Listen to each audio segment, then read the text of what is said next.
दोस्तों, bloody tax के आज के बहुत ही ज्यादा खौफनाक से भूतिया से डरा देने वाले एपिसोड में आप सभी लोगों का बहुत बहुत स्वागत है। दोस्तों, आज की स्टोरी एक सच्ची भूतिया कहानी पे आधारित है।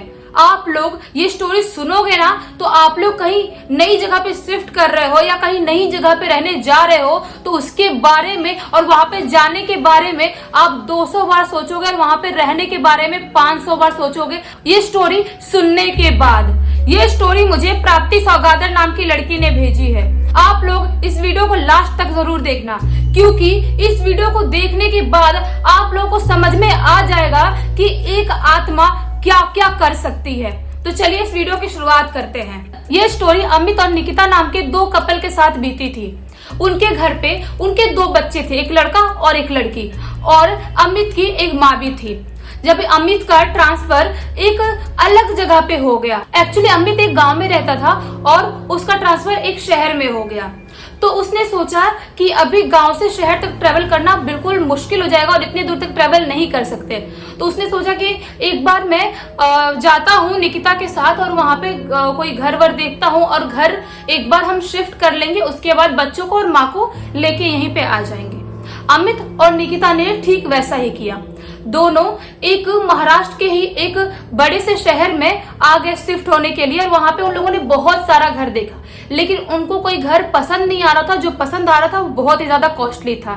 उन लोगों ने सोचा क्यों ना हम लोग ब्रोकर से बात करें, और ब्रोकर से बात करने के बाद हम देखते हैं कोई घर शायद मिल जाए, क्योंकि ब्रोकर लोग ऐसे होते हैं कि जो अच्छे घर कम दाम में भी दिलवा देते हैं। तो उन लोगों ने एक ब्रोकर से बात किया। उस ब्रोकर ने उन लोगों को एक बंगलो दिखाया। एक्चुअली जहाँ पे वो लोग बंगलो देखने गए थे वहां पे बहुत सारे घर नहीं थे। वहां पे आई थिंक 7-8 घर होंगे और थोड़े दूर दूर पे थे। सब जितने भी घर थे थोड़ा जंगल टाइप के एरिया था और थोड़े दूर दूर पे थे। और वो जहाँ पे वो लोग शिफ्ट होने के लिए गए थे वो थोड़ा सा शहर से दूर था, इसलिए उनको सस्ते में मिल रहा था। और जब निकिता ने वो घर देखा तो उसने अमित को बोल दिया, देखते से ही बोल दिया कि ये घर बहुत ही ज्यादा अच्छा है और बड़ा भी है, अपनी फैमिली यहाँ पे अच्छे से एडजस्ट हो जाएगी, तो अपन एक काम करते हैं आज ही शिफ्ट कर लेते हैं। तो अमित भी रेडी हो जाता है, ब्रोकर को पैसे देता है, और जो वो रूम का ओनर था उसने भी बोला कि मुझे बहुत ही ज्यादा अर्जेंट है पैसों की, तो आप प्लीज मेरा पेमेंट आज ही कर दो और मुझे किसी को पैसे देना है। तो उन लोगों ने ओनर को पैसे दिया और ब्रोकर को पैसे दिया। निकिता और अमित 2 दिन बाद सामान लेके उस शहर में आ गए शिफ्ट होने के लिए। जिस दिन निकिता और अमित उस घर में आए उस दिन उन लोगों ने पूरा सामान निकाल के घर पे जगह जगह पे रखा, और उसके बाद उन लोगों ने बाहर से कुछ लिया और खा लिया। खाने के बाद दोनों बहुत ही ज्यादा टायर्ड फील कर रहे थे, क्योंकि बहुत दूर की ट्रैवलिंग थी उनकी और सामान भी शिफ्ट किया था थोड़ा बहुत। तो अमित और निकिता सोफा पे बैठ जाते हैं। हॉल के सोफा में बैठने के बाद वहीं पे निकिता और अमित दोनों की आंख लग जाती है, दोनों वहीं पे सो जाते हैं। सोने के थोड़ी ही देर बाद निकिता को फील होता है कि उसके पैर के नीचे से कोई पोछा लगा रहा है, और जो गीले कपड़े का टच होता है वो उसकी पैर में टच हुआ और उसको ठंडा सा लगा। तो वो थोड़ी सी सिहर सी गई। उसने बोली, आंख बंद किए बोली कि अमित तुम रहने दो, मैं उठ के पोछा लगा दूंगी। और उसके बाद वापस से निकिता सो गई। सोने के एग्जैक्टली 5 या 10 मिनट के बाद ही उसकी पैर में वापस से वही टच होता है। इस बार वो बोलती है, अमित मैंने बोला था ना कि तुम रहने दो, मैं कर लूंगी, और झटके से अचानक से आंख खोलती है तो वो क्या पाती है कि वहां पे कोई भी नहीं था, और अमित उसके बाजू में ही सोफा पे बहुत ही ज्यादा गहरी नींद में बैठे बैठे ही सो रहा है। वो शॉक्ड हो जाती है कि अभी तो मेरे पैर में ऐसा टच हुआ था और अभी अमित मेरे बाजू में सो रहा है, ऐसे कैसे पॉसिबल है। लेकिन एक घर ये भी सोचती है कि शायद मेरे को नींद में ऐसा फील हुआ होगा, मैं शायद मैं बहुत टायर्ड हूँ, मैं बहुत ज्यादा थक गई हूँ, इसलिए मुझे ऐसा फील हुआ होगा। ऐसा कुछ भी नहीं होगा। उसके बाद वो उठ के सोचती है कि एक काम करती हूँ, किचन जमा लेती हूँ, किचन जमा लूंगी एक बार तो खाना वाना बनाने का झंझट दूर हो जाएगा, बाहर से मंगा के खाएंगे बार बार तो सही नहीं रहेगा। जब जाती है वो किचन में और किचन देखती है तो आप बिल्कुल शॉक्ड हो जाओगे। किचन देखती है तो किचन में सारा सामान बिल्कुल सेट हो गया था। जितने भी बर्तन थे, जितना भी किचन का सामान था, सब अपनी अपनी जगह पे रखा हुआ था। सोचती निकिता शायद अमित ने किया होगा, हो सकता है कि मैं सो रही होंगी तब उसने सोचा होगा कि मुझे ज्यादा मेहनत ना पड़े इसलिए मैं कर देता हूँ। तो वो सोचती है कोई बात नहीं, जाने दो। फिर बेडरूम में जाती है, बेडरूम भी पूरा अपनी जगह से अच्छे से सजा हुआ था, जमा हुआ था। उसके बाद वो थोड़ा बहुत खाना वाना बनाती है और खाना बनाने के बाद अमित को उठाती है। जब अमित उठता है तो वो अमित से बोलती है कि थैंक यू, तुमने इतना सब कुछ कर दिया और मुझे पता भी नहीं चला। तो अमित बोलता है कि थैंक यू सो मच, तुमने सब कुछ, बेडरूम भी तुमने अच्छे सजा दिया। कब किया तुमने? मतलब अपन आए, खा लिए, उसके टायर्ड हो गए थे, सोचे कि थोड़ा सो लेते हैं, बैठे बैठे आंख भी लग गई, तुमने किया कब? अमित ने ऐसा बोला निकिता को। लेकिन निकिता शॉक्ड हो गई कि ऐसे कैसे अमित बोल रहा है, मैंने भी नहीं की हूँ, उसने भी नहीं किया था, तो किसने किया होगा। लेकिन इतना माइंड नहीं करती है, छोड़ देती है, बोलती है जाने दो कोई बात नहीं, अभी उसने दिमाग से इतना नहीं लिया।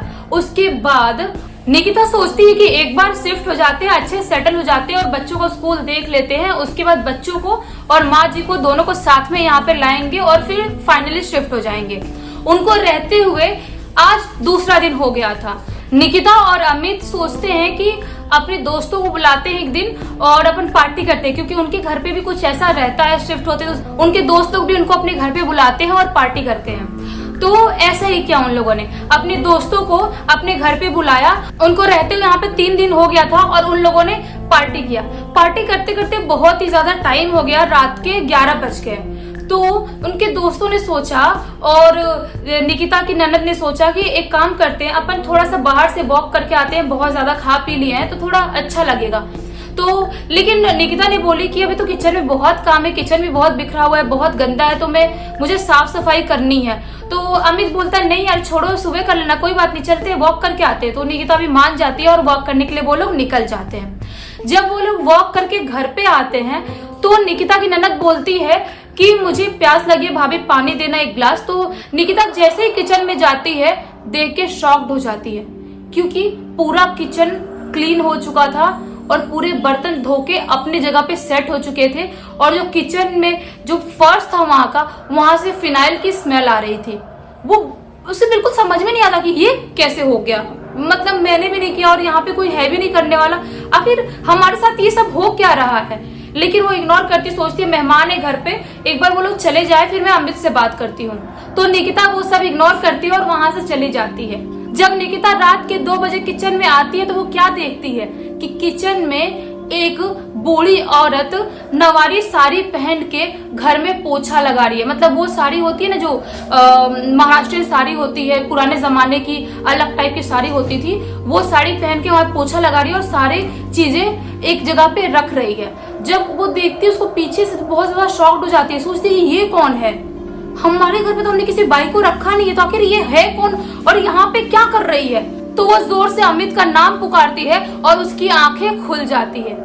एक्चुअली निकिता एक सपना देख रही थी, जो सपना वो रात को 2 बजे करीब देख रही थी। अमित पूछता है क्या हुआ, तो निकिता ने सब कुछ बताया कि ऐसा ऐसा हुआ और जब से हम घर पे आए हैं ये सब चीजें हमारे साथ हो रही है। लेकिन अमित इतना विश्वास नहीं करता है, हंसने लगता है, बोलते हैं सो जाओ यार, तुम थक गई हो इसलिए ऐसा हो रहा होगा, तुम सोच रही होगी, फालतू चीजें मत सोचो। लेकिन निकिता की हालत दिन पर दिन खराब होती जा रही थी। तब अमित बहुत ज्यादा वो हो गया, टेंशन में आ गया कि आखिर क्या हो रहा है, समझ में नहीं आ रहा है। एक टाइम ऐसा आया कि निकिता अपने बेड से भी नहीं उठ पाती थी कोई भी काम करने के लिए, तो भी घर में पूरा काम हो जाता था। तो अमित सोचता है कि मैं एक काम करता हूँ, निकिता को डॉक्टर के पास लेके जाता हूँ, आखिर इसकी क्या मेंटल स्थिति क्यों ऐसी हो रही है, क्यों इसका दिमाग इतना खराब हो रहा है। जब वो डॉक्टर के पास लेके जाता है, डॉक्टर उसको दवाइयाँ देता है और उसको नींद का इंजेक्शन लगा देता है। और अमित घर से जाने से पहले घर का पूरा सामान बिखार के गया हुआ था वहां से।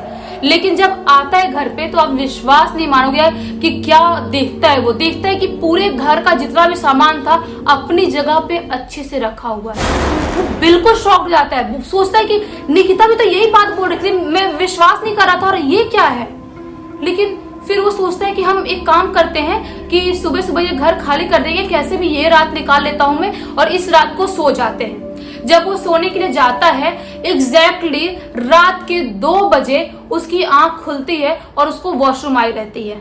जब वो वॉशरूम के लिए उठता है और वॉशरूम के लिए जब वॉशरूम में जाता है तो उसके वॉशरूम में इतना बड़ा एक मिरर लगा हुआ था। वो अचानक से देखता है कि मिरर में एक लाल साड़ी पहनी हुई मराठी टाइप की साड़ी में एक औरत उसके पीछे खड़ी है और उसके बाल पूरे ऐसे फेस पे आए हुए हैं और बहुत ही ज्यादा भयानक दिख रही है। अमित ये मंजर देख के इतना ज्यादा डर जाता है कि वहां से बहुत ही ज्यादा स्पीड में भागता है और निकिता को रूम से उठाता है और वहां से लेके अपनी सोसाइटी में भागते हुए अपने एक दोस्त के घर पे जाकर उसका बेल बजाता है। वो लोग वहां पे आए थे तो एक आदमी से उनकी दोस्ती भी हो गई थी। वो दोस्त पूछता है क्या हुआ रात के 2 बजे तुम ऐसा क्या रिएक्ट कर रहे हो। तब अमित बताता है कि हमारे घर में ऐसी ऐसी चीजें हो रही है। तो उसका दोस्त बोलता है कि ये बात हमको पहले से ही पता थी, क्योंकि उस घर में एक टाइम पे एक बाई रहा करती थी, उनके घर पे काम करने वाली बाई, जिसकी जल के मृत्यु हो गई थी। जो पता नहीं कैसे उनके घर में आग लग गया, जिसकी वजह से उसकी किचन में आग लग गया, जिसकी वजह से उसकी मृत्यु हो गई। और उसके बाद उस घर का ओनर जो भी उस घर में जली हुई चीजें थी उसका रिपेयर करवाया और वहां से चला गया। उसके बाद वो घर किसी ने भी रेंट पे नहीं लिया था। जो भी इस इलाके के रहने वाले लोग हैं जिनको पता है कि ऐसा ऐसा कांड यहाँ पे हुआ था, लेकिन आप लोग जब यहाँ पे शिफ्ट हुए तो आप लोग आराम से रह रहे थे, आपको कोई प्रॉब्लम नहीं हो रही थी। हमने सोचा कि आपको बताने का मतलब क्या है, लेकिन जब आपने ये बताया तब हमको पता चला कि नहीं, जो इस घर में हमको रात से इस घर से आवाज आती थी वो सब चीजें सच थी। क्योंकि जो आजू बाजू में रहने वाले लोग थे उनको ऐसा रात के 2 बजे 3 बजे किसी की बर्तन धोने की, किसी के झाड़ू लगाने की, किसी की पायल की आवाज आती, किसी की चूड़ी की आवाज आती थी, जबकि उस घर में 5-6 महीने से कोई भी नहीं रह रहा था। और लोग सोचते थे कि हो सकता है कि शायद घर बहुत टाइम से बंद है इसलिए कुछ ऐसी चीजें एक्टिविटी हो रही है, क्योंकि लोग मानते हैं, या तो गांव हो या शहर हो, हर जगह के लोग मानते ही हैं। तब उन लोगों ने बताया और अमित और निकिता उस दोस्त के घर पे रहे और सुबह सुबह ही उस घर को खाली कर दिया। और वो लोग उस घर में एक बार भी पाँव नहीं रखे, दूसरे लोगों को बुलाए और सब कुछ सामान लोड करवाया और वो लोग वापस अपने गांव चले गए, अपने बच्चे और अपनी माँ के पास। लेकिन आप लोग एक बार सोचो कि कैसे मतलब हो रहा था उनके घर पे सारी चीजें, और कैसे उस आत्मा ने इनका एक बूंद भी नुकसान नहीं पहुंचाया और सब काम कर रही थी, घर का सब कुछ देख रही थी। आखिर क्यों कर रही थी ऐसा वो, आखिर क्या मकसद था उसका? आप लोग जरूर कमेंट बॉक्स में बताना। और आप लोग अगर ये वीडियो अच्छा लगा है तो इस वीडियो को लाइक कर देना, इस चैनल को सब्सक्राइब कर देना, बेल आइकन दबा के ऑल पे क्लिक कर देना, ताकि जब भी मैं नई वीडियो डालूं सबसे पहले आप लोग पास पहुंचे। तब तक के लिए बहुत बहुत धन्यवाद। आपका दिन शुभ हो।